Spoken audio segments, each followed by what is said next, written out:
Hi friends, welcome to the channel. I am Ankush. तो आज हम पढ़ने वाले हैं पास्ट परफेक्ट टेंस। इसके पहले हमने सिंपल पास्ट टेंस पढ़ा था कि जो भी एक्शन पास्ट में हो चुकी है या फिर जो भी इंसिडेंट पास्ट में हो चुका है उसको एक्सप्रेस करने के लिए हम पास्ट टेंस का यूज करते हैं। ऑलरेडी हमारे पास सिंपल पास्ट टेंस है, तो फिर पास्ट परफेक्ट टेंस का हमें क्या काम है? तो ये डिफरेंस तो हम देखेंगे। लेकिन इसके पहले अगर आपने सिंपल पास्ट टेंस का डिटेल में वीडियो नहीं देखा होगा, जिसका कंस्ट्रक्शन बेस कैसा है और वो टेंस हम कहाँ पर यूज कर सकते हैं, तो आप वीडियो की डिस्क्रिप्शन में प्लेलिस्ट का लिंक है, वहां पर आपको वीडियो मिल जाएगा। तो उसके पहले अब ये टेंस पढ़ने से पहले, ये जो पास्ट परफेक्ट टेंस है, ये पढ़ने से पहले हम इसका भी कंस्ट्रक्शन बेस देखेंगे। और मैंने इसके पहले भी कहा था कि हम सबसे पहले the basic level means construction base of this tense, how to construct sentences। ये हमें सीखना है कि हम सेंटेंस कैसा कंस्ट्रक्ट करें।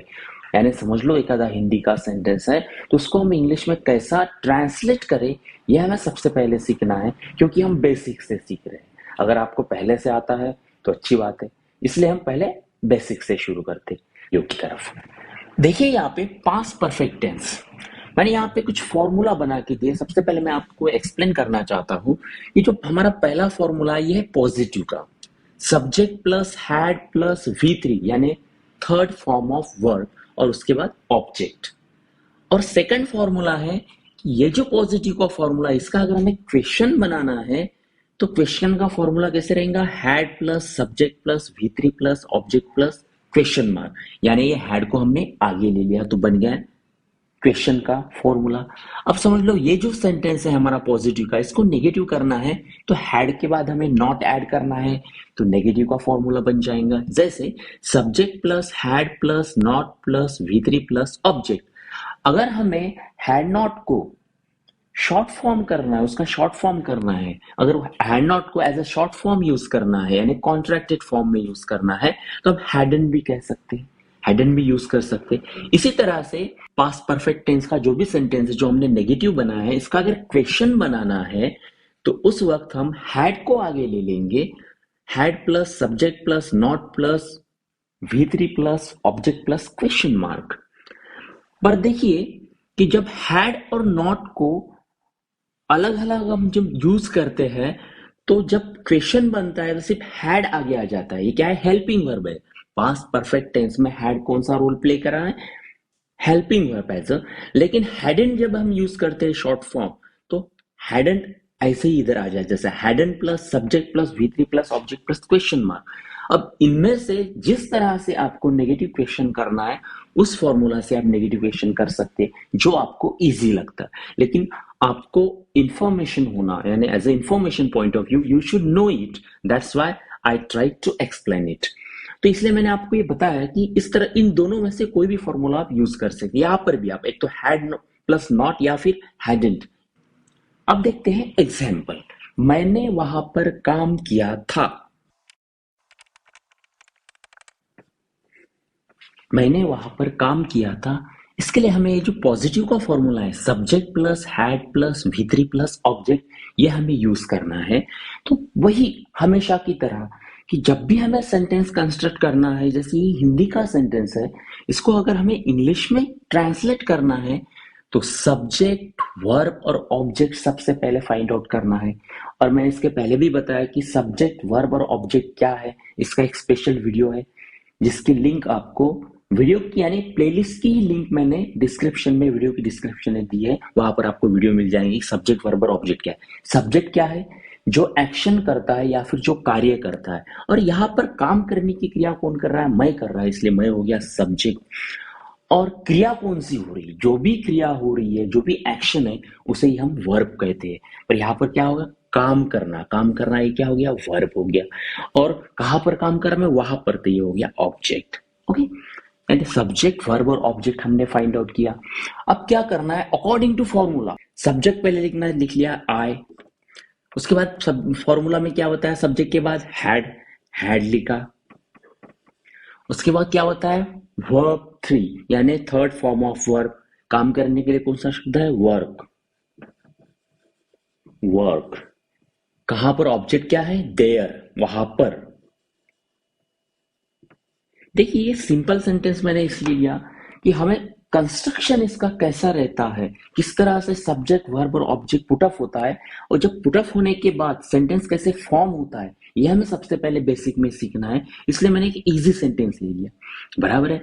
अब देखिए ये तो हो गया कि मैंने वहां पर काम किया। ओके, मैंने वहां पर काम किया था। अब देखिए इसका क्वेश्चन बनाए, क्या मैंने वहां पर काम किया था? फॉर्मूला में क्या कहा है? सबसे पहले हैड लगा लो, यानी ये हैड आगे आ जाएगा। समझ लो मैं यहां पर हैड लगा दिया है, हैड, उसके बाद सब्जेक्ट हैड आई, उसके बाद V3 work, work object there, there question mark, क्या मैंने वहां पर काम किया था? अब समझ लो मैंने वहां पर काम किया था। अब इसका नेगेटिव बनाना है कि मैंने वहां पर काम नहीं किया था। तो कैसे होगा? मैंने वहां पर काम नहीं किया था, वही हमारा सब्जेक्ट वर्ब और ऑब्जेक्ट, एक ही सेंटेंस लेना। सब्जेक्ट की जगह सब्जेक्ट ले लेते हैं, आई ले लिया। उसके बाद क्या बोला? हैड, या फिर हैड नॉट लेना है, फिर क्या लेना है? हैड प्लस नॉट लेना है कि हैडंट लेना है? मैं हैडंट ले लेता, आई हैडंट, आई हैडंट। उसके बाद V3 work, work there question mark, sorry question mark. हो गया sentence, I hadn't work there, मैंने वहां पर काम नहीं किया था। अब ये हो गया, मैंने हैडंट यूज किया। आप ऐसा भी बोल सकते हैं, I had not work there, या फिर हैडंट। ओके, ये जो दोनों फॉर्मूला है हैड और हैडंट का, ये दोनों भी नेगेटिव, अब नेगेटिव क्वेश्चन की है। अब इसका हमने नेगेटिव सेंटेंस तो बना लिया कि मैंने वहां पर काम नहीं किया था। अब हमें करना है इसका क्वेश्चन, यानी नेगेटिव क्वेश्चन। ये दोनों में से कोई भी एक फॉर्मूला से आप नेगेटिव क्वेश्चन बना सकते हो। तो हम दोनों फॉर्मूला से एक एक सेंटेंस बनाते हैं। सबसे पहले ये फॉर्मूला लेते हैं, हैड, हैड, उसके बाद सब्जेक्ट आई, उसके बाद नॉट वर्क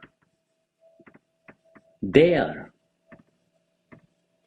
क्वेश्चन मार्क, क्या मैंने वहां पर काम नहीं किया था, इस सेंस में। अब यही सेंटेंस समझ लो, आपको हैड और नॉट को हमें अलग करना पड़ा, क्योंकि ये अलग अलग हमने यूज किया था यहाँ पे, हैड प्लस नॉट। इसलिए हैड और नॉट अगर अलग अलग है तो नॉट हैड के साथ नहीं आएगा, लेकिन अगर ये एक हो गए, यानी कॉन्ट्रैक्टेड फॉर्म में आ रहे या फिर शॉर्ट फॉर्म में आ रहे, तो फिर ये साथ में आएंगे। इसलिए ये फॉर्मूला से अब देखते हैं क्या कहा है, हैडंट, हैडंट, उसके बाद सब्जेक्ट आई वर्क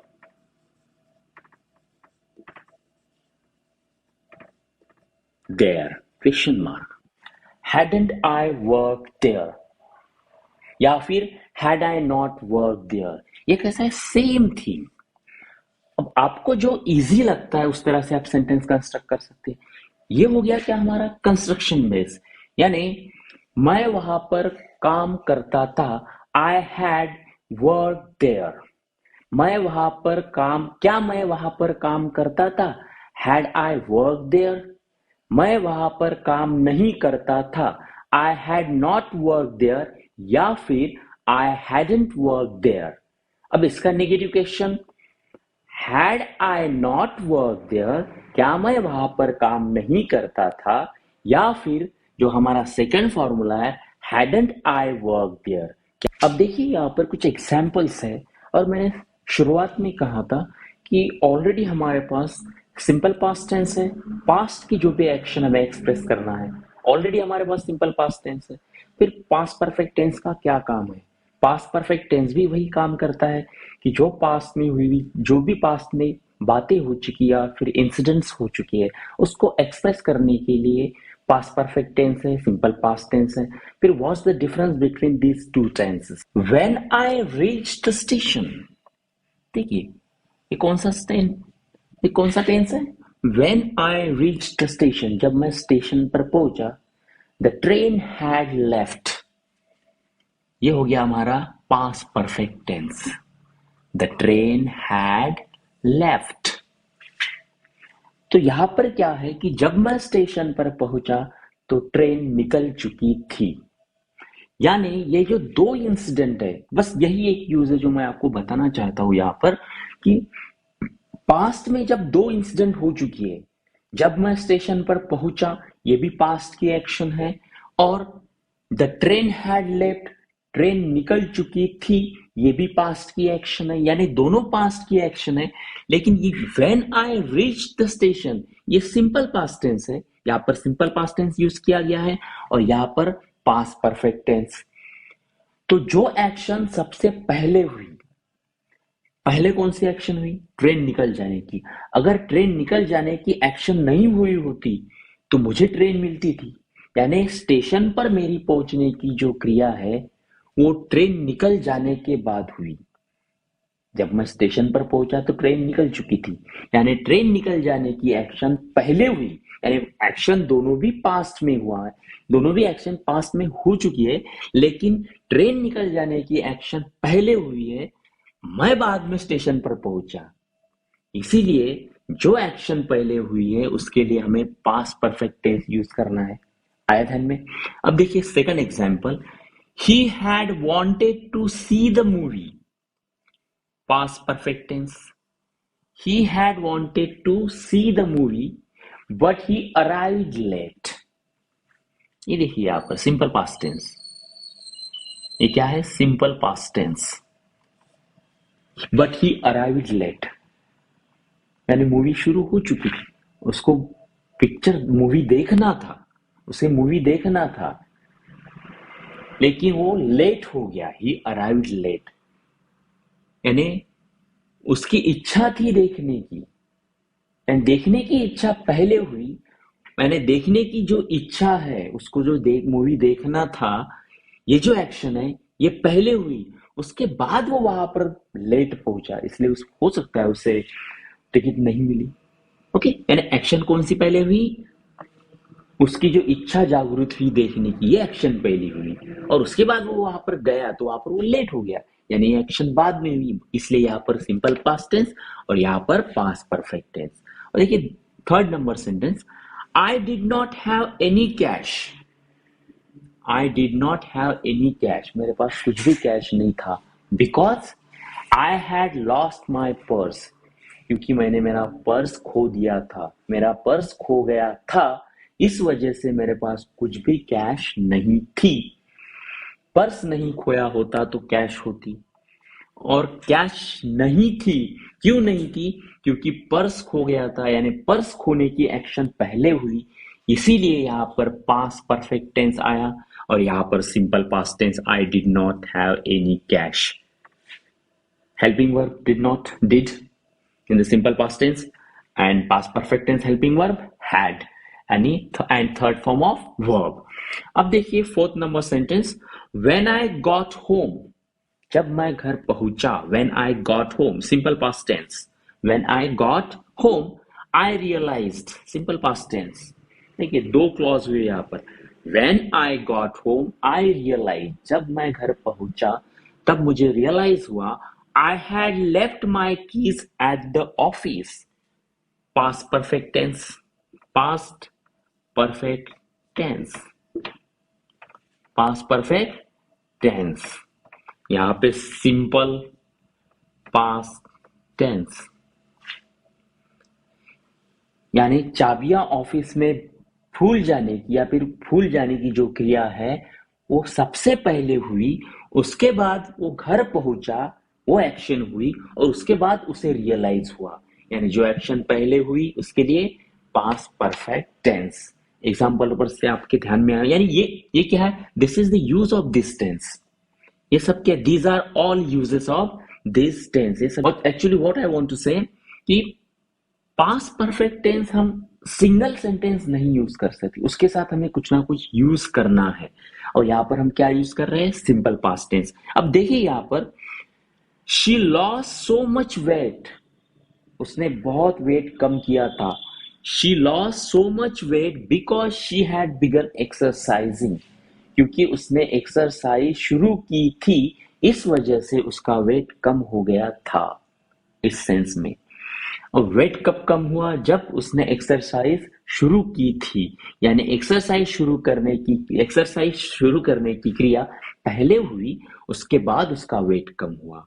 आया फर्क? यह है सिंपल पास्ट टेंस और पास्ट परफेक्ट टेंस में का डिफरेंस। अब देखिए यहाँ पर last sentence, we hadn't prepare at all before we took that test. Test देने से पहले हमने कुछ भी प्रिपेयर नहीं किया था, यानी कुछ भी हमने तैयारी नहीं की थी, इसलिए हमारी टेस्ट अच्छी गई नहीं। यानी we hadn't prepare at all, हमने कुछ भी तैयारी नहीं की थी टेस्ट देने से पहले, यानी एग्जाम देने से पहले हमने कुछ भी तैयारी नहीं की थी। यानी डेफिनेटली प्रिपरेशन की जो क्रिया है वो सबसे पहले हुई, यानी प्रिपरेशन नहीं किया ये क्रिया सबसे पहले हुई, इसीलिए यहाँ पर पास्ट परफेक्ट टेंस का यूज किया है। और जो क्रिया टेस्ट देने की थी या फिर एग्जाम देने की थी उसके बाद हुई, इसलिए यहाँ पर सिंपल पास्ट टेंस यूज हुआ है। ये टेंस कैसा है? सिंगल हम इसे यूज नहीं कर सकते, हमें इसके साथ पास्ट सिंपल पास्ट टेंस का यूज करना ही पड़ेगा। और भी कुछ कॉम्प्लिकेटेड सेंटेंसेस हो सकते हैं, जैसे डायरेक्ट इनडायरेक्ट स्पीच में आपको पता है, he said I have completed my work, यह डायरेक्ट स्पीच का सेंटेंस। यहां पर भी कैसे होता है कि जब इनडायरेक्ट का सेंटेंस बनाना पड़ता है, इनडायरेक्ट स्पीच का, हम क्या कहते हैं, he said that he had completed his work. यानी जो पहला ये थोड़ा कंफ्यूजिंग था, इसलिए मैंने डायरेक्ट इनडायरेक्ट स्पीच का सेंटेंस नहीं लिया। फिर कभी जब हम डायरेक्ट इनडायरेक्ट स्पीच पढ़ेंगे उस वक्त तो पढ़ेंगे, लेकिन मैंने एक ओरली एग्जाम्पल दिया। वीडियो अच्छी लगी होगी, share, subscribe and like. Thank you.